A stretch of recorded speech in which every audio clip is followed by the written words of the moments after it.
नमस्ते दोस्तों, स्वागत है आपका कीकोडर प्रोग्रामिंग चैनल के एक नए वीडियो में। आज के इस वीडियो में हम जानेंगे पाइथन वर्चुअल एनवायरनमेंट के बारे में डिटेल में, जैसे क्यों ज़रूरी होता है, इसे कैसे बनाते हैं और इसको बनाने के कुछ एडवांस टूल्स भी देखेंगे। तो चलिए शुरू करते हैं।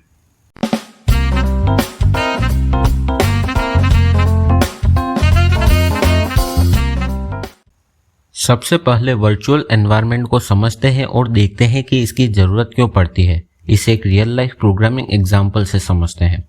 मान लीजिए आपने दो पाइथन प्रोजेक्ट्स बनाए हैं। एक प्रोजेक्ट में आपको किसी लाइब्रेरी या मॉड्यूल का पुराना वर्जन चाहिए और दूसरे प्रोजेक्ट में उसी लाइब्रेरी या मॉड्यूल का नया वर्जन चाहिए। अगर आपने ग्लोबली इंस्टॉल्ड पाइथन यानी सिस्टम पर इंस्टॉल्ड पाइथन पर नया वर्जन इंस्टॉल कर दिया तो पुराना वाला प्रोजेक्ट काम करना बंद कर देगा। अगर कोई फंक्शन वगैरह चेंज हो गए होंगे तो और एरर आ जाएगी, या फिर इंटरनल वर्जन कन्फ्लिक्ट हो जाता है तो भी एरर, यानी मोटा मोटा आइडिया लग रहा है कि नुकसान अपने प्रोजेक्ट का ही होना है। तो अब सवाल आता है कि करे तो करे क्या। इसका सबसे सिंपल सॉल्यूशन वर्चुअल एनवायरनमेंट बनाकर उन दोनों प्रोजेक्ट को आइसोलेट कर वर्क करें, जहां दोनों के इंस्टॉल्ड लाइब्रेरीज एक दूसरे के साथ इंटरफेयर नहीं करेगी, giving us isolated space for both the projects. ये इसकी डेफिनेशन टाइप हो गई। तो निष्कर्ष यह निकलता है कि हमें अगर किसी भी कारणवश परिस्थिति के अनुसार प्रोजेक्ट को एक दूसरे से या फिर सिस्टम के ग्लोबली इंस्टॉल्ड पाइथन से आइसोलेट करना है तो वर्चुअल एनवायरनमेंट का यूज करते हैं। अब वर्चुअल एनवायरनमेंट को समझने के बाद देखते हैं वर्चुअल एनवायरनमेंट बनाते कैसे हैं। वर्चुअल एनवायरनमेंट को हम हमेशा प्रोजेक्ट के फोल्डर के अंदर ही बनाते हैं। जैसे यहाँ पर मैं प्रोजेक्ट 1 नाम के फोल्डर के अंदर वर्चुअल एनवायरनमेंट बनाऊंगा। प्रोजेक्ट 1 नाम के फोल्डर के अंदर गए और शिफ्ट प्लस राइट क्लिक करेंगे और ओपन इन टर्मिनल वाले ऑप्शन पर क्लिक करेंगे। यहाँ पर एक बार मैं ग्लोबली इंस्टॉल्ड लाइब्रेरीज की लिस्ट आपको बता देता हूँ। तो यहाँ पर ये इतनी बड़ी लिस्ट है जो कि ग्लोबली इंस्टॉल्ड लाइब्रेरीज की है। अब बनाते हैं वर्चुअल एनवायरनमेंट। उसके लिए इस कमांड को रन करना है टर्मिनल में, पाइथन -m, मॉड्यूल का नेम VNV और जो भी वर्चुअल एनवायरनमेंट का नेम अपन देना चाहते हैं, जैसे मैं यहाँ पर myVNV रखूंगा और फिर एंटर कर देंगे। एंटर करने के बाद एक नया फोल्डर बन जाएगा वर्चुअल एनवायरनमेंट के नेम से और कुछ सेकंड बाद वर्चुअल एनवायरनमेंट बन के रेडी हो जाएगा। अगर आपको पाइथन के किसी स्पेसिफिक वर्जन का वर्चुअल एनवायरनमेंट बनाना है या पाइथन ग्लोबल एनवायरनमेंट वेरिएबल में नहीं है तो उसके लिए आपको वो स्पेसिफिक वर्जन पहले डाउनलोड करके इंस्टॉल करना है। अगर इंस्टॉलेशन गाइड चाहिए हो तो ऊपर आई बटन पर क्लिक करके देख लें। उसके बाद जिस भी डायरेक्टरी में पाइथन का वो वर्जन इंस्टॉल्ड है वहाँ की लोकेशन कॉपी करनी है।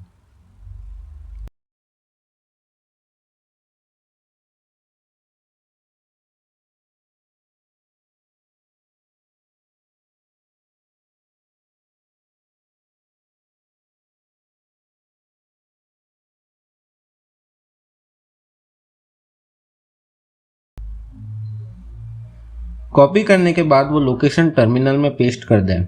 उसके बाद की सेम कमांड है \python.exe -m VNV and virtual environment name.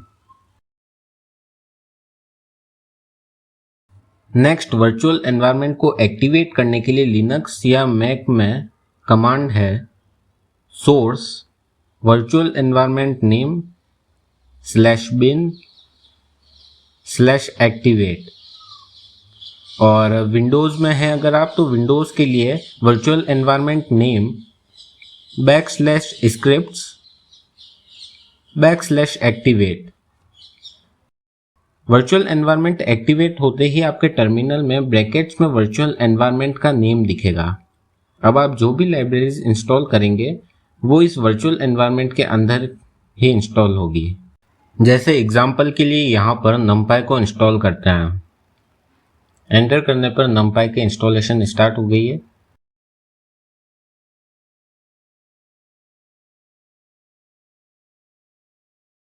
Install हो जाने के बाद अब इंस्टॉल लाइब्रेरीज की लिस्ट देखते हैं। तो जैसा कि अब इस लिस्ट में देख सकते हैं केवल दो ही लाइब्रेरीज इंस्टॉल्ड है, पहला है पिप और दूसरा जो अभी हमने करी numpy। अब देखते हैं कि वर्चुअल एनवायरनमेंट में पाइथन फाइल्स को रन कैसे करते हैं। वही सेम तरीका Python file name dot P Y. तो जैसे यहाँ पर मैं एग्जाम्पल डॉट पी वाई को रन कर रहा हूँ, ये एक numpy एरे को प्रिंट करके देगा, Python example dot P Y, enter, और यहाँ पर एक numpy एरे प्रिंट होकर आ गई है। अब नेक्स्ट पार्ट की ओर चलते हैं कि वर्चुअल एनवायरनमेंट को डीएक्टिवेट कैसे करते हैं। जब काम पूरा हो जाए तो लिखें डीएक्टिवेट। बस आप ग्लोबल पाइथन में वापस आ गए हैं। अगर आपको पाइथन के वीएनवी मॉड्यूल के बारे में और जानना है तो ऑफिशियल डॉक्यूमेंटेशन पढ़ सकते हैं, लिंक डिस्क्रिप्शन में मिल जाएगी। इस पार्ट में हम वीएस कोड में वर्चुअल एनवायरनमेंट को मैनेज करना सीखेंगे, जिसके लिए सबसे पहला स्टेप है फाइल मेन्यू में जाकर प्रोजेक्ट फोल्डर ओपन कर लेना।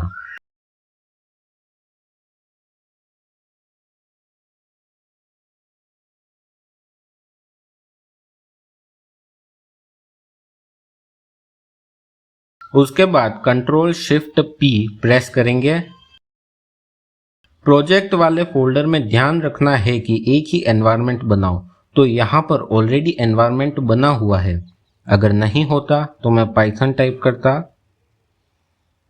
टाइप करके क्रिएट एनवायरनमेंट पर क्लिक करता और वर्चुअल एनवायरनमेंट बना लेता।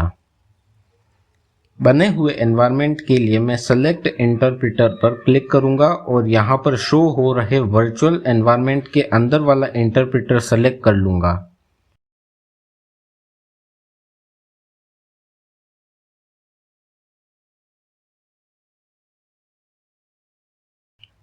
नेक्स्ट पाइथन फाइल्स को रन करने का प्रोसेस सेम है।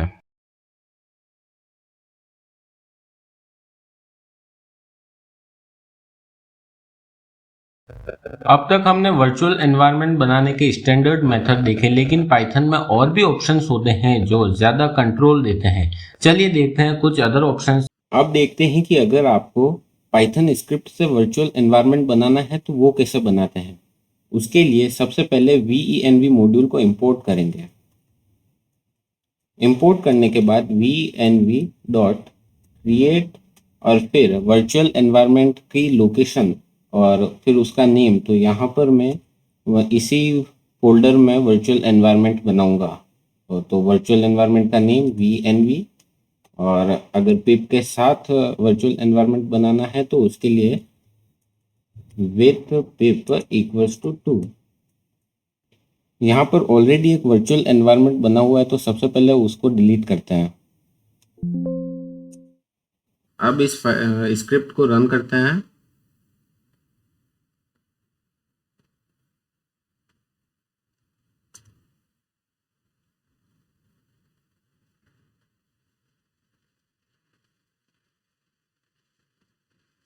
तो यहाँ पर वर्चुअल एनवायरनमेंट बन गया है। यहाँ पर ऑप्शन आ गया है कि क्या इंटरप्रेटर चेंज करना चाहते हैं, तो येस पर क्लिक करें और VS code automatically virtual environment का इंटरप्रेटर सेलेक्ट कर लेगा। जब आप बाय डिफॉल्ट ये कमांड लिखते हैं तो इसके अंदर पिप भी इंस्टॉल होता है, पर अगर किसी वजह से हमें पिप को इंस्टॉल नहीं करना है तो हम विदाउट पिप का फ्लैग यूज कर सकते हैं।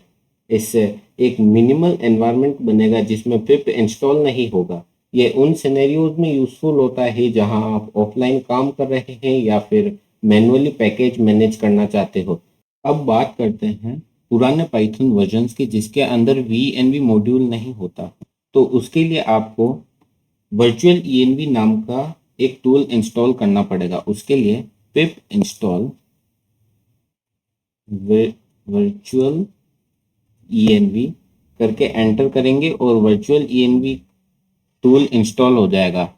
इसके बाद फिर आपको उससे एनवायरनमेंट बनाने के लिए वर्चुअल ENV और फिर वर्चुअल एनवायरनमेंट का नेम। नेक्स्ट है कोंडा से वर्चुअल एनवायरनमेंट बनाना। अगर आप डेटा साइंस, मशीन लर्निंग या साइंटिफिक कंप्यूटिंग प्रोजेक्ट्स में काम करते हो तो कोंडा काफी पावरफुल ऑप्शन है। एक न्यू कोंडा एनवायरनमेंट बनाने के लिए लिखें कोंडा क्रिएट नेम एंड फिर एनवायरनमेंट नेम, फिर पाइथन का वर्जन, उस एनवायरनमेंट को एक्टिवेट करने के लिए कोंडा एक्टिवेट, फिर एनवायरनमेंट का नेम, और इंस्टॉल करने के लिए कोंडा इंस्टॉल, जो भी लाइब्रेरी इंस्टॉल करनी है। इसकी जगह आप पिप का भी यूज कर सकते हैं। अब कोंडा एनवायरनमेंट को डीएक्टिवेट करने के लिए कोंडा डीएक्टिवेट, और कोंडा एनवायरनमेंट को डिलीट ही करने के लिए कोंडा रिमूव नेम, फिर एनवायरनमेंट नेम, उसके बाद ऑल।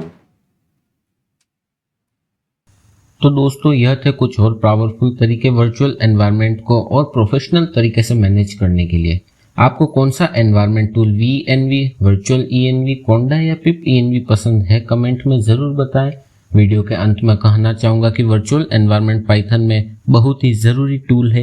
ये आपके प्रोजेक्ट को साफ सुथरा और ऑर्गेनाइज्ड बनाए रखता है। तो दोस्तों उम्मीद है कि अब आपको वर्चुअल एनवायरनमेंट अच्छे से समझ में आया होगा। हमने इसे वीडियो में डिटेल में डिस्कस करा है। अगर आपको वीडियो पसंद आया हो तो लाइक और शेयर करें, कि कोडर प्रोग्रामिंग चैनल को सब्सक्राइब जरूर करें, और कोई सवाल हो तो कमेंट में ज़रूर पूछिए। मिलते हैं अगली वीडियो में, तब तक के लिए हैप्पी कोडिंग। धन्यवाद, जय हिंद।